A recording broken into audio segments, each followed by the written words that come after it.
To Please His Wife, a short story by Thomas Hardy.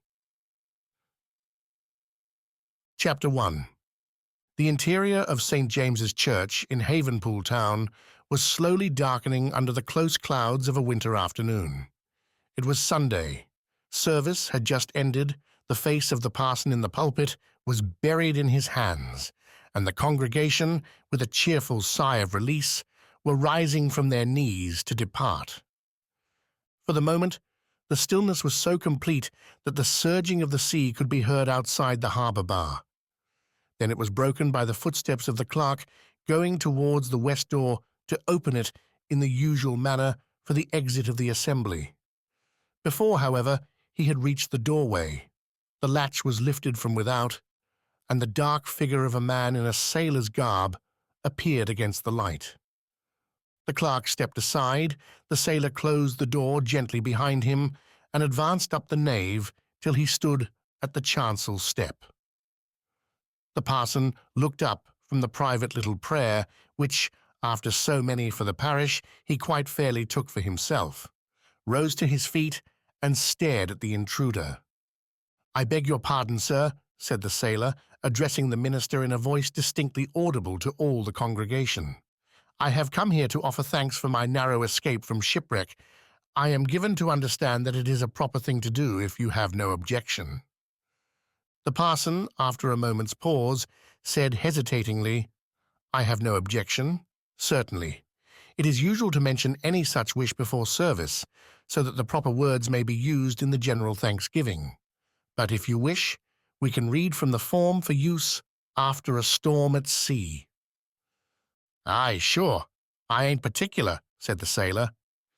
The clerk thereupon directed the sailor to the page in the prayer book where the collective thanksgiving would be found, and the rector began reading it, the sailor kneeling where he stood and repeating it after him word by word in a distinct voice. The people who had remained agape and motionless at the proceeding mechanically knelt down likewise, but they continued to regard the isolated form of the sailor who, in the precise middle of the chancel step, remained fixed on his knees, facing the east, his hat beside him, his hands joined, and he quite unconscious of his appearance in their regard. When his thanksgiving had come to an end, he rose. The people rose also, and all went out of church together. As soon as the sailor emerged, so that the remaining daylight fell upon his face, old inhabitants began to recognize him as no other than Shadrach Jolliffe, a young man who had not been seen at Havenpool for several years. A son of the town, his parents had died when he was quite young, on which account he had early gone to sea, in the Newfoundland trade. He talked with this and that townsman as he walked, informing them that, since leaving his native place years before, he had become captain and owner of a small coasting ketch, which had providentially been saved from the gale as well as himself. Presently he drew near to two girls who were going out of the churchyard in front of him. They had been sitting in the nave at his entry and had watched his doings with deep interest, afterwards discussing him as they moved out of church together. One was a slight and gentle creature, the other a tall, large-framed, deliberative girl. Captain Jolliff regarded the loose curls of their hair, their backs and shoulders, down to their heels for some time. "Who may them two maids be?" he whispered to his neighbour. "The little one is Emily Hanning, the tall one Joanna Phippard." "Ah, I recollect him now, to be sure." He advanced to their elbow and genially stole a gaze at them. "Emily, you don't know me?" said the sailor, turning his beaming brown eyes on her. "I think I do, Mr. Jolliffe," said Emily shyly. The other girl looked straight at him with her dark eyes. "The face of Miss Joanna I don't call to mind so well," he continued, "but I know her beginnings and kindred." They walked and talked together, Jolliff narrating particulars of his late narrow escape, till they reached the corner of Sloop Lane, in which Emily Hanning dwelt, when, with a nod and smile, she left them. Soon the sailor parted also from Joanna, and having no especial errand or appointment, turned back towards Emily's house. She lived with her father, who called himself an accountant, the daughter, however, keeping a little stationery shop as a supplemental provision for the gaps of his somewhat uncertain business. On entering Jolliff, found father and daughter about to begin tea. "Oh, I didn't know it was tea time," he said. "Aye, I'll have a cup with much pleasure." He remained to tea and long afterwards, telling more tales of his seafaring life. Several neighbours called to listen and were asked to come in. Somehow, Emily Hanning lost her heart to the sailor that Sunday night, and in the course of a week or two, there was a tender understanding between them. One moonlight evening in the next month, Shadrach was ascending out of the town by the long, straight road eastward to an elevated suburb where the more fashionable houses stood, if anything near this ancient port could be called fashionable, when he saw a figure before him, whom, from her manner of glancing back, he took to be Emily. But on coming up, he found she was Joanna Phippard. He gave a gallant greeting and walked beside her. "Go along," she said, "or Emily will be jealous." He seemed not to like the suggestion and remained. What was said and what was done on that walk never could be clearly recollected by Shadrach, but in some way or other Joanna contrived to wean him away from her gentler and younger rival. From that week onwards, Jolliff was seen more and more in the wake of Joanna Phippard and less in the company of Emily, and it was soon rumoured about the quay that old Jolliff's son, who had come home from sea, was going to be married to the former young woman, to the great disappointment of the latter. Just after this report had gone about, Joanna dressed herself for a walk one morning and started for Emily's house in the little cross street. Intelligence of the deep sorrow of her friend on account of the loss of Shadrach had reached her ears also, and her conscience reproached her for winning him away. Joanna was not altogether satisfied with the sailor. She liked his attentions, and she coveted the dignity of matrimony, but she had never been deeply in love with Jolliff. For one thing, she was ambitious, and socially his position was hardly so good as her own, and there was always the chance of an attractive woman mating considerably above her. It had long been in her mind that she would not strongly object to give him back again to Emily if her friend felt so very badly about him. To this end, she had written a letter of renunciation to Shadrach, which letter she carried in her hand, intending to send it if personal observation of Emily convinced her that her friend was suffering.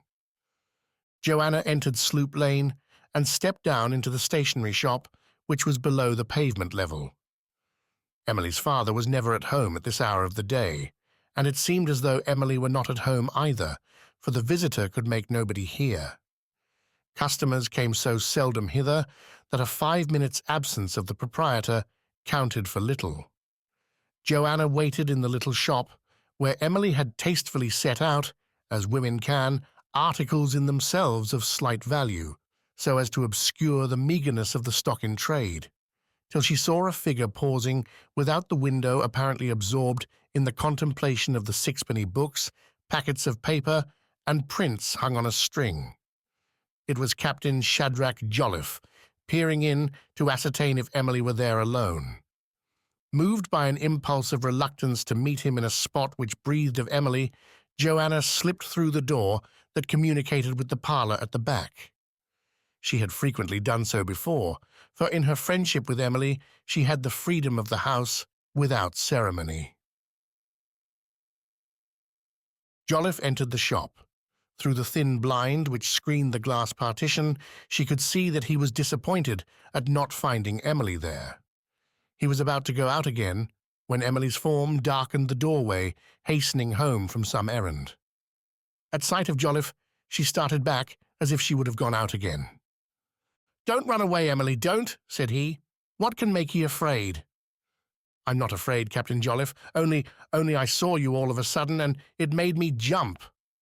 Her voice showed that her heart had jumped even more than the rest of her. "I just called as I was passing," he said.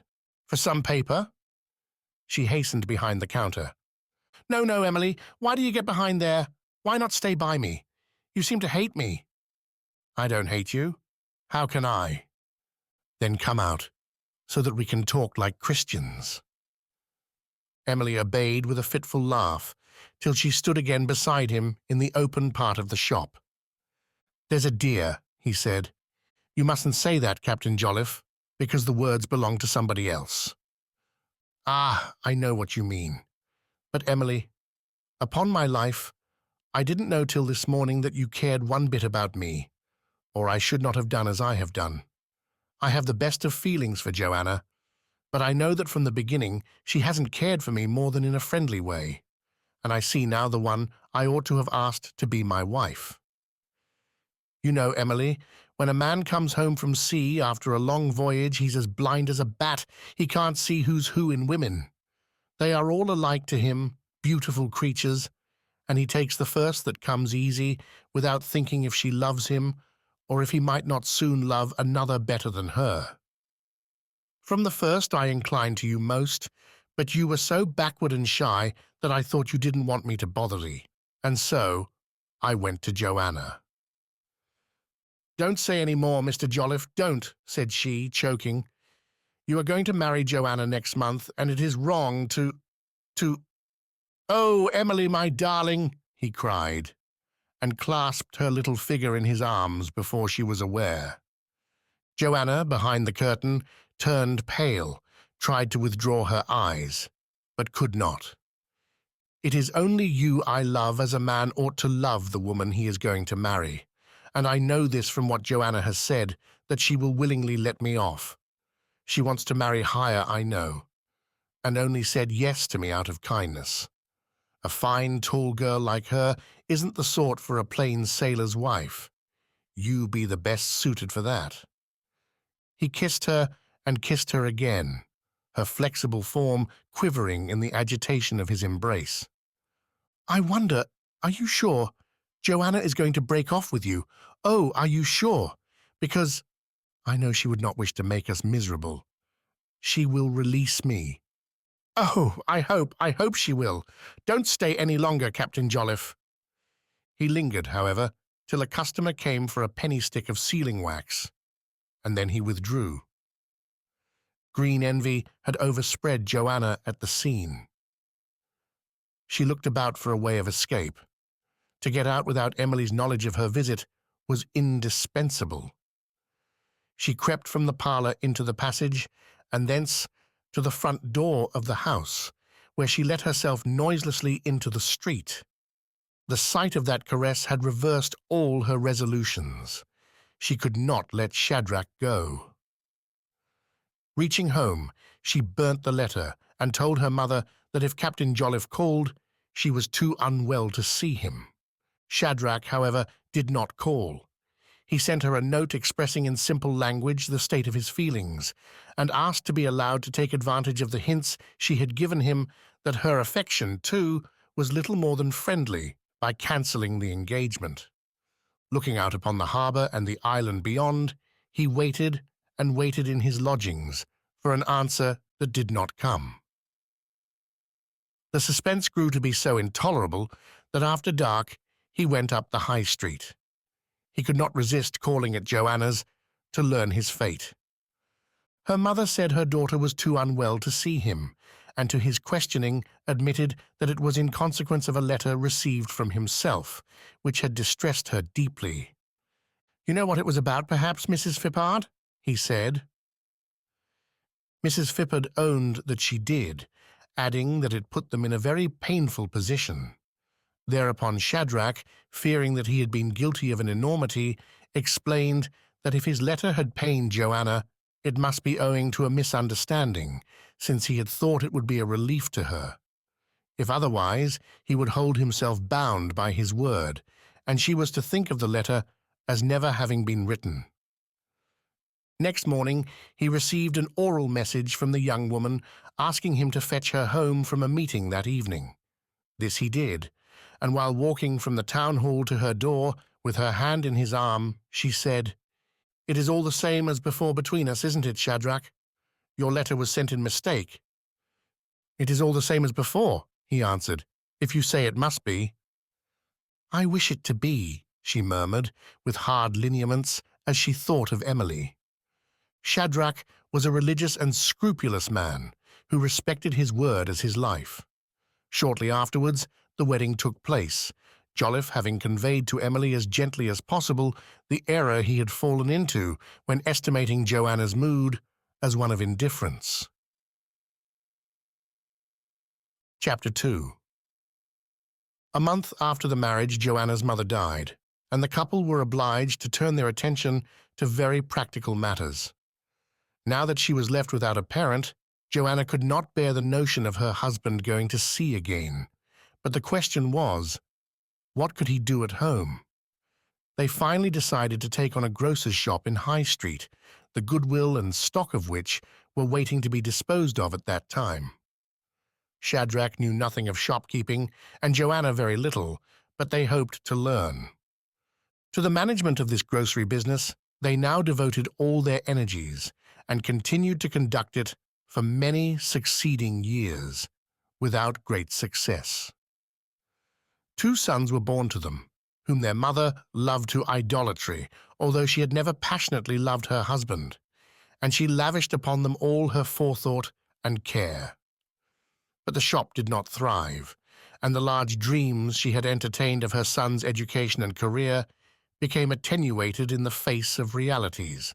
Their schooling was of the plainest, but being by the sea, they grew alert in all such nautical arts and enterprises as were attractive to their age.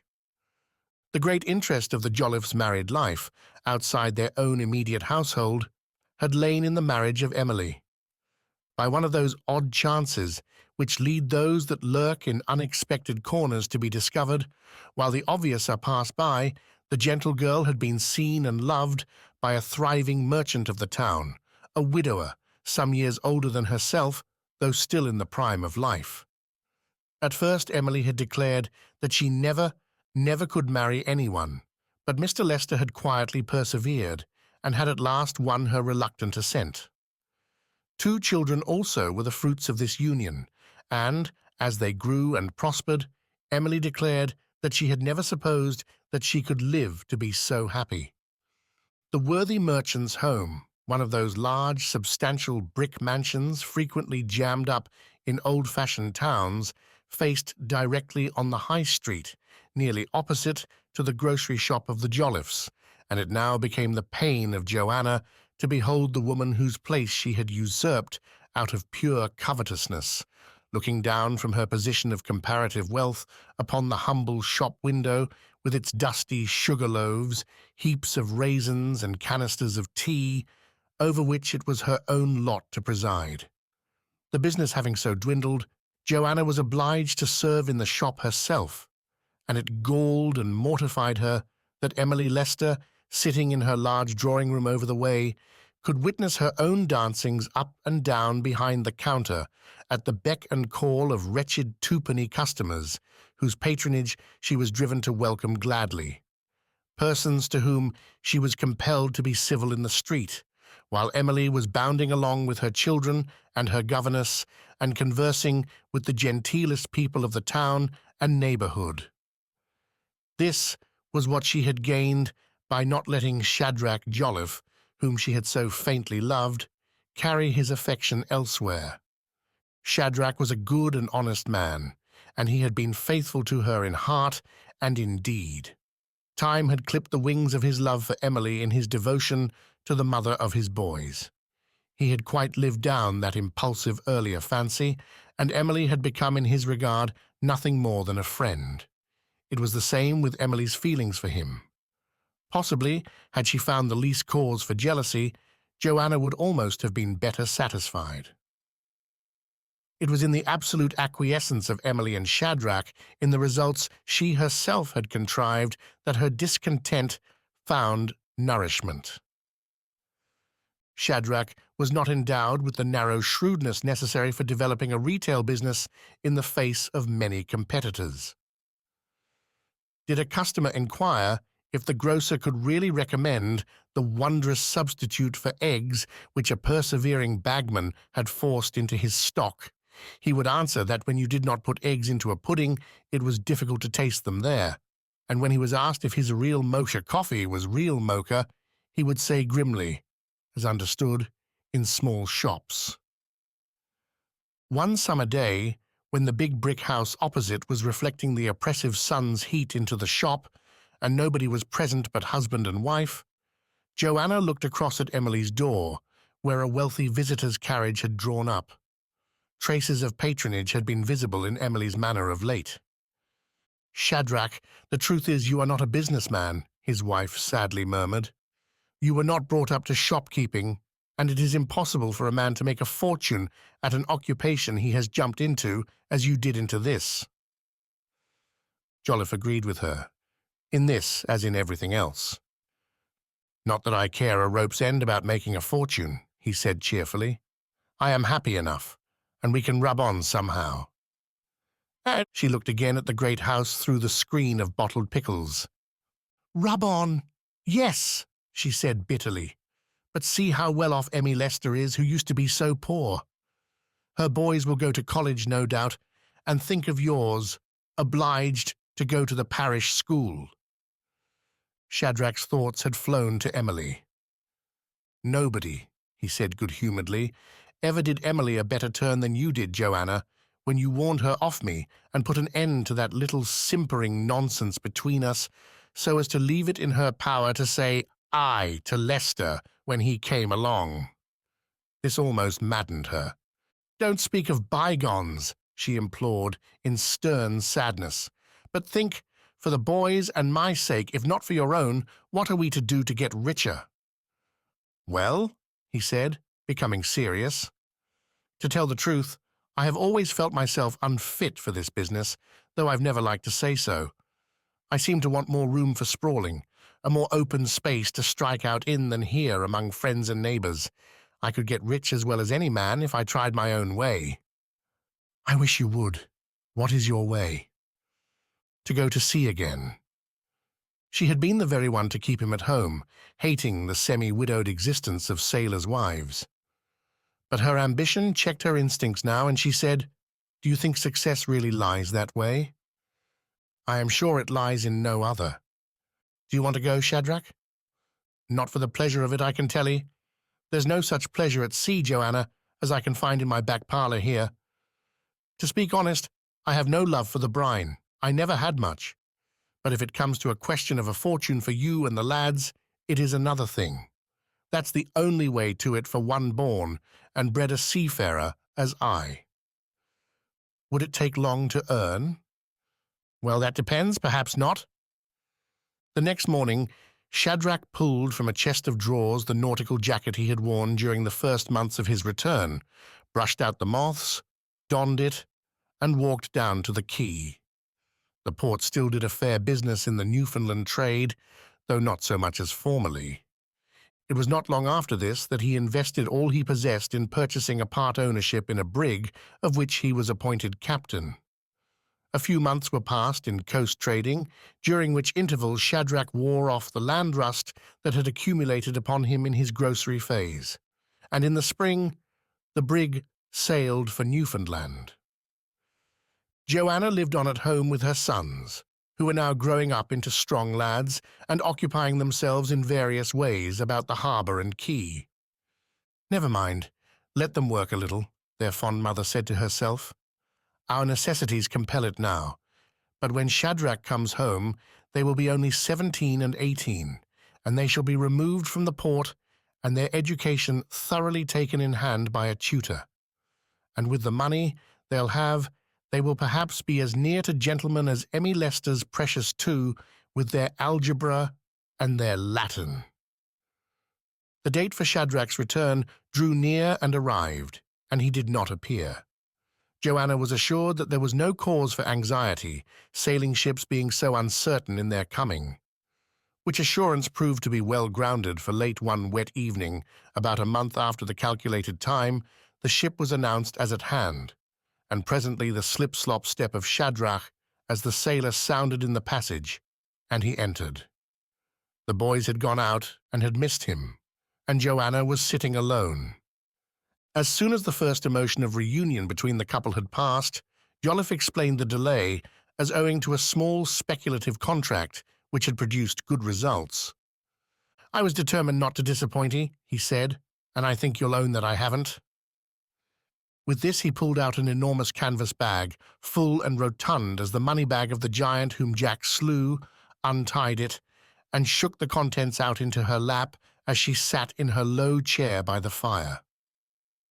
A mass of sovereigns and guineas, there were guineas on the earth in those days, fell into her lap with a sudden thud, weighing down her gown to the floor. "There," said Shadrach complacently. "I told ye, dear, I'd do it, and have I done it, or no?"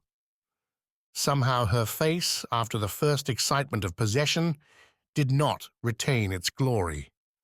"It is a lot of gold indeed," she said. "And is this all?" "All? Why, dear Joanna, do you know you can count to 300 in that heap? It is a fortune." "Yes, yes, a fortune judged by sea, but judged by land." However, she banished considerations of the money for the nonce. Soon the boys came in, and next Sunday Shadrach returned, thanks to God. This time by the more ordinary channel of the italics in the general thanksgiving. But a few days after, when the question of investing the money arose, he remarked that she did not seem so satisfied as he had hoped. "Well, you see, Shadrach," she answered, "we count by hundreds. They count by thousands," nodding towards the other side of the street. "They have set up a carriage and pair since you left." "Oh, have they? My dear Shadrach, you don't know how the world moves. However, we'll do the best we can with it. But they are rich, and we are poor still." The greater part of a year was desultorily spent. She moved sadly about the house and shop, and the boys were still occupying themselves in and around the harbour. "Joanna," he said one day, "I see by your movements that it is not enough." "It is not enough," said she. "My boys will have to live by steering the ships that the Leicesters own, and I was once above her." Jolliff was not an argumentative man, and he only murmured that he thought he would make another voyage. He meditated for several days, and coming home from the quay one afternoon, said suddenly, "I could do it for 'ee, dear, in one more trip for certain, if— "Do what, Shadrach?" "Enable 'ee to count by thousands instead of hundreds." "If what?" "If I might take the boys." She turned pale. "Don't say that, Shadrach," she answered hastily. "Why?" "I don't like to hear it. There's danger at sea. I want them to be something genteel and no danger to them. I couldn't let them risk their lives at sea. Oh, I couldn't ever, ever." "Very well, dear, it shan't be done." Next day, after a silence, she asked a question. "If they were to go with you, it would make a great deal of difference, I suppose, to the profit?" "'Twould treble what I should get from the venture single-handed. Under my eye, they would be as good as 2 more of myself." Later on, she said, "Tell me more about this." "Well, the boys are almost as clever as master mariners in handling a craft, upon my life. There isn't a more cranky place in the northern seas than about the sandbanks of this harbour, and they've practised here from their infancy. And they are so steady. I couldn't get their steadiness and their trustworthiness in 6 men twice their age." "And is it very dangerous at sea? Now, too, there are rumours of war," she asked uneasily. "Oh, well, there be risks. Still—" The idea grew and magnified, and the mother's heart was crushed and stifled by it. Emmy was growing too patronizing. It could not be borne. Shadrach's wife could not help nagging him about their comparative poverty. The young men, amiable as their father, when spoken to on the subject of a voyage of enterprise, were quite willing to embark, and though they, like their father, had no great love for the sea, they became quite enthusiastic when the proposal was detailed. Everything now hung upon their mother's assent. She withheld it long, but at last gave the word. The young men might accompany their father. Shadrach was unusually cheerful about it. Heaven had preserved him hitherto, and he had uttered his thanks. God would not forsake those who were faithful to him. All that the Jolliffes possessed in the world was put into the enterprise. The grocery stock was pared down to the least that possibly could afford a bare sustenance to Joanna during the absence, which was to last through the usual Newfoundland spell. How she would endure the weary time she hardly knew, for the boys had been with her formerly, but she nerved herself for the trial. The ship was laden with boots and shoes, ready-made clothing, fishing tackle, butter, cheese, cordage, sailcloth, and many other commodities, and was to bring back oil, furs, skins, fish, cranberries, and what else came to hand. But much trading to other ports was to be undertaken between the voyages out and homeward, and thereby much money made. Chapter 3. The brig sailed on a Monday morning in spring, but Joanna did not witness its departure. She could not bear the sight that she had been the means of bringing about. Knowing this, her husband told her overnight that they were to sail sometime before noon next day. Hence, when, awakening at 5 the next morning, she heard them bustling about downstairs. She did not hasten to descend, but lay trying to nerve herself for the parting, imagining they would leave about 9, as her husband had done on his previous voyage. When she did descend, she beheld words chalked upon the sloping face of the bureau, but no husband or sons. In the hastily scrawled lines, Shadrach said they had gone off thus, not to pain her by a leave-taking, and the sons had chalked under his words, "Goodbye, mother." She rushed to the quay and looked down the harbour towards the blue rim of the sea, but she could only see the masts and bulging sails of the Joanna. No human figures. "'Tis I have sent them," she said wildly, and burst into tears. In the house, the chalked goodbye nearly broke her heart, but when she had re-entered the front room and looked across at Emily's, a gleam of triumph lit her thin face at her anticipated release from the thraldom of subservience. To do Emily Lester justice, her assumption of superiority was mainly a figment of Joanna's brain. That the circumstances of the merchant's wife were more luxurious than Joanna's, the former could not conceal, though whenever the two met, which was not very often now, Emily endeavoured to subdue the difference by every means in her power. The first summer lapsed away, and Joanna meagerly maintained herself by the shop, which now consisted of little more than a window and a counter. Emily was, in truth, her only large customer, and Mrs. Lester's kindly readiness to buy anything and everything without questioning the quality had a sting of bitterness in it, for it was the uncritical attitude of a patron, and almost of a donor. The long, dreary winter moved on. The face of the bureau had been turned to the wall to protect the chalked words of farewell, for Joanna could never bring herself to rub them out, and she often glanced at them with wet eyes. Emily's handsome boys came home for the Christmas holidays. The university was talked of for them, and still Joanna subsisted, as it were, with held breath, like a person submerged. Only one summer more, and the spell would end. Towards the close of the time, Emily called on her quondam friend. She had heard that Joanna began to feel anxious.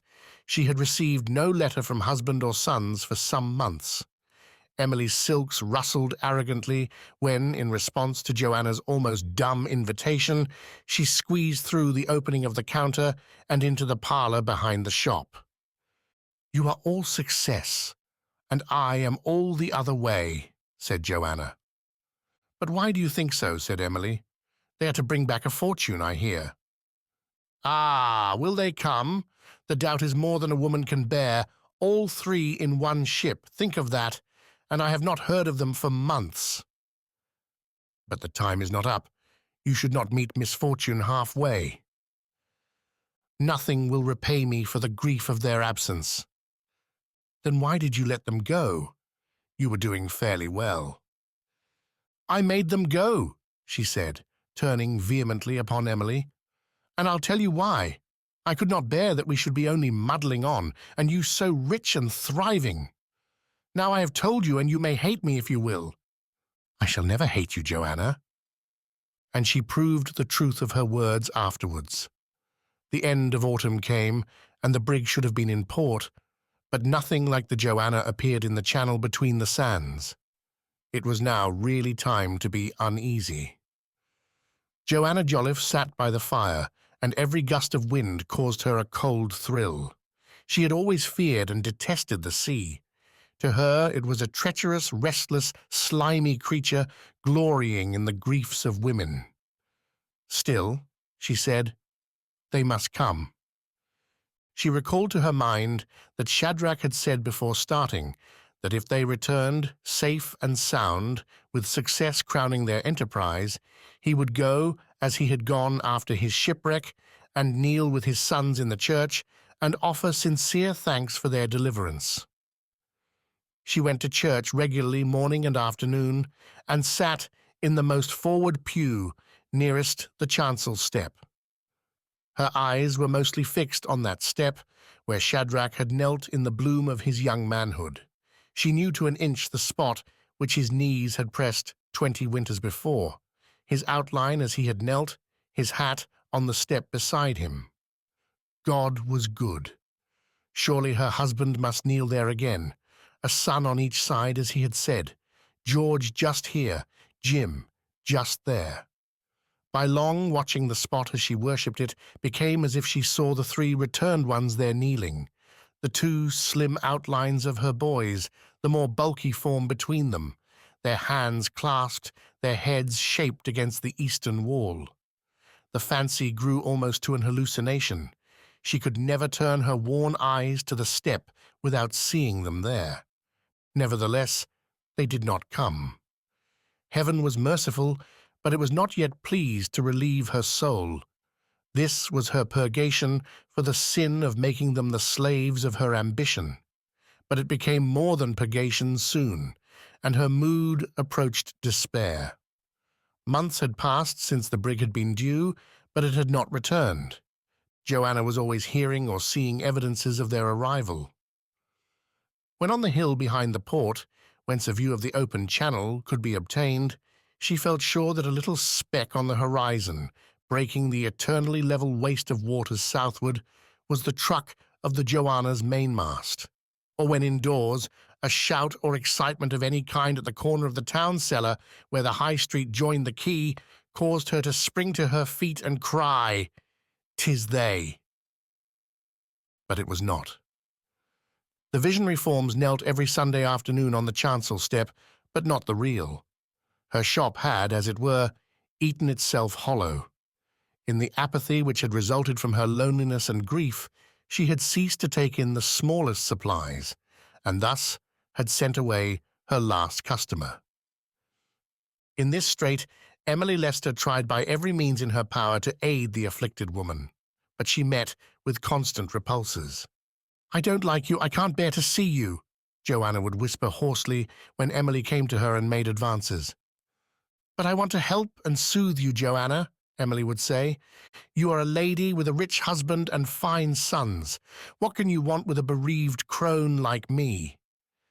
"Joanna, I want this. I want you to come and live in my house, and not stay alone in this dismal place any longer."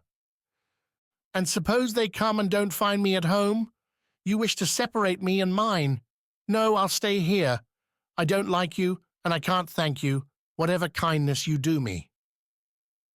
However, as time went on, Joanna could not afford to pay the rent of the shop and house without an income. She was assured that all hope of the return of Shadrach and his sons was vain, and she reluctantly consented to accept the asylum of the Lester's house. Here she was allotted a room of her own on the 2nd floor, and went and came as she chose, without contact with the family. Her hair grayed and whitened, deep lines channeled her forehead, and her form grew gaunt and stooping. But she still expected the lost ones, and when she met Emily on the staircase, she would say morosely, "I know why you've got me here. They'll come, and be disappointed at not finding me at home and perhaps go away again, and then you'll be revenged for my taking Shadrach away from me." Emily Lester bore these reproaches from the grief-stricken soul. She was sure, all the people of Havenpool were sure, that Shadrach and his sons could not return. For years the vessel had been given up as lost. Nevertheless, when awakened at night by any noise, Joanna would rise from bed and glance at the shop opposite by the light from the flickering lamp, to make sure it was not they. It was a damp and dark December night, 6 years after the departure of the brig Joanna. The wind was from the sea and brought up a fishy mist, which mopped the face like moist flannel. Joanna had prayed her usual prayer for the absent ones with more fervour and confidence than she had felt for months, and had fallen asleep about 11. It must have been between 1 and 2 when she suddenly started up. She had certainly heard steps in the street and the voices of Shadrach and her sons calling at the door of the grocery shop. She sprang out of bed, and hardly knowing what clothing she dragged on herself, hastened down Emily's large and carpeted staircase, put the candle on the hall table, unfastened the bolts and chain, and stepped into the street. The mist, blowing up the street from the quay, hindered her seeing the shop, although it was so near. But she had crossed to it in a moment. How was it? Nobody stood there. The wretched woman walked wildly up and down with her bare feet. There was not a soul. She returned and knocked with all her might at the door, which had once been her own. They might have been admitted for the night, unwilling to disturb her till the morning. It was not till several minutes had elapsed that the young man who now kept the shop looked out of an upper window and saw the skeleton of something human standing below, half-dressed. "Has anybody come?" asked the form. "Oh, Mrs. Jolliffe, I didn't know it was you," said the young man kindly, for he was aware how her baseless expectations moved her. "No, nobody has come.